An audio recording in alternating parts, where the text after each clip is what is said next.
প্রিয় দেশবাসী, আশা করি সকলেই ভালো আছেন।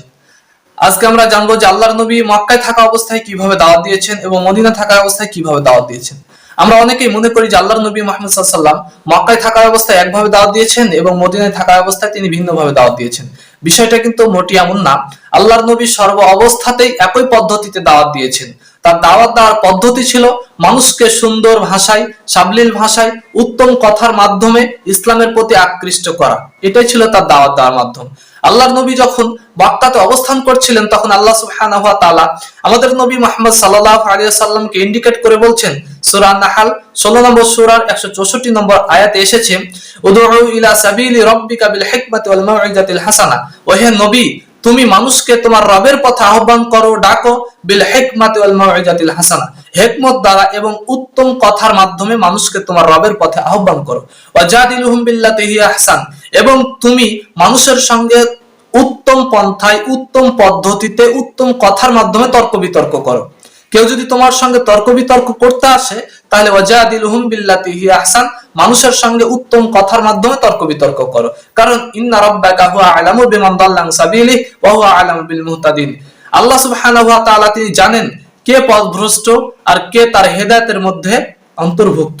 সুতরাং হেদায়েতের মালিক এবং পথভ্রষ্টর মালিক আল্লাহ সুবহানাহু ওয়া তাআলা। তুমি শুধুমাত্র মানুষের সামনে পবিত্র কোরআন এবং সহিহ হাদিস থেকে ভাষাগুলি উপস্থাপন করো। তারপরে আল্লাহর নবী যখন মক্কা থেকে মদিনাতে আসলেন, তার দাওয়াতের পদ্ধতিটা কি ছিল আসুন জেনে নেই। সূরা আল ইমরান 3 নম্বর সূরার 164 নম্বর আয়াত এবং সূরা জুমা 62 নম্বর সূরার 2 নম্বর আয়াতে এসেছে, আল্লাহ সুবহানাহু ওয়া তাআলা আমাদের নবী মুহাম্মদ সাল্লাল্লাহু আলাইহি ওয়াসাল্লামের ক্ষেত্রে লক্ষ্য করে বলছেন, লাকাদ মান্নাল্লাহু আলাল মুমিনিন, আল্লাহ সকল মুমিনদের প্রতি অনুগ্রহ করেছেন, দয়া করেছেন এই দিক থেকে যে ইযবাআসা ফীহিম রাসূলাম মিনহুম ইয়াতলু আলাইহিম আয়াতিহি ওয়া ইউযাক্কিহিম ওয়া ইউআল্লিমুহুমুল কিতাবা ওয়াল হিকমা, যে আল্লাহ সুবহানাহু ওয়া তাআলা একজন রাসূলকে তাদের মধ্যে থেকে নির্বাচন করে তাদের মধ্যে প্রেরণ করেছেন, ইয়াতলু আলাইহিম আয়াতিহি, যাতে করে আমার আয়াতসমূহ তাদের নিকট স্পষ্ট ভাষায় উপস্থাপন করতে পারে এই জন্য, ওয়া ইউযাক্কিহিম, এবং তাদেরকে পবিত্র করতে পারে এই জন্য, ওয়া ইউআল্লিমুহুমুল কিতাব ওয়াল হিকমা, এবং তাদেরকে পবিত্র কোরআন আল কিতাব শিক্ষা দেয় এই জন্য। কারণ ওয়াইন কানু মিন ক্বাবলু লাফি দালালিম মুবিন, ইতিপূর্বে তারা ছিল একবারে পথভ্রষ্টর মধ্যে অন্তর্ভুক্ত, তারা ছিল পথভ্রষ্ট।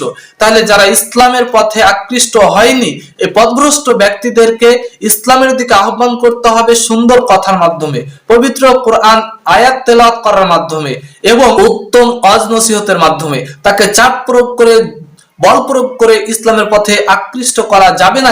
এগুলো কোরআন সুন্নাহ অনুযায়ী নিষিদ্ধ, সুতরাং এগুলো করা যাবে না। কারণ আল্লাহ সুবহানাহু ওয়া তাআলা আমাদের নবীকে বলছেন, ওহে নবী, পৃথিবীর বুকে আমি তোমাকে দারোগা করে পাঠাইনি যে মানুষকে জোর করে তুমি ধর্মান্তরিত করবে। কাউকে জোর করে ধর্মান্তরিত করা যায় না, এগুলো কোরআন এবং সুন্নাহ অনুযায়ী সম্পূর্ণ নিষিদ্ধ।